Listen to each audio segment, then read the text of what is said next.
Ești pregătit să mai petreci un an uitându-te la aurora boreală doar pe Instagram, în loc să trăiești această experiență pe propria piele în Islanda, alături de un grup de tineri ca tine? Adevărul este că și tu visezi la Islanda, dar un tur organizat costă o avere, ajungi în grupuri cu persoane care nu au nimic în comun. Dacă încerci singur, riști să ratezi cele mai tare locuri. Rezultatul? Visul rămâne doar un vis și în timp ce amâni, ocaziile dispar. În fiecare an zborurile se scumpesc, locurile cele mai bune se ocupă, iar dacă aștepți prea mult, ei bine, vei vedea aurora boreală doar la ceilalți pe Instagram. Gândește, poți să ajungi la bătrânețe fără fi trăit vreodată experiența aceasta și mai ales să-ți dai seama că ai pierdut ocazia vieții tale. O călătorie în Islanda nu-i doar o vacanță, e ceva ce te marchează, ce vei povesti toată viața. Iar întrebarea mea este, dacă nu o faci acum, când o faci? De aceea am creat călătoria în grup liberă în Islanda. Asta ce înseamnă? Înseamnă o experiență gândită pentru tineri între 18 și 30 de ani care vor să descopere Islanda cu adevărat și să nu cheltuiască o avere. Este o aventură unică. Vom vedea aurora boreală, ghețari, vulcani, geyser mai ales și vei fi alături de un grup de tineri dinamici cu care vei împărți momente de neuitat. Și care este partea cea mai bună? Totul este organizat. Tu trebuie doar să-ți faci bagajul. Mă numesc Fabrizio de la Călătorii Smart și am creat acest format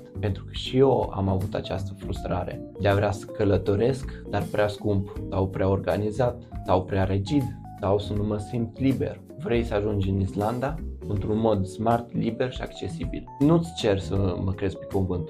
Uite ce spun alții despre noi. Toți spun același lucru. A fost cea mai bună vacanță organizată.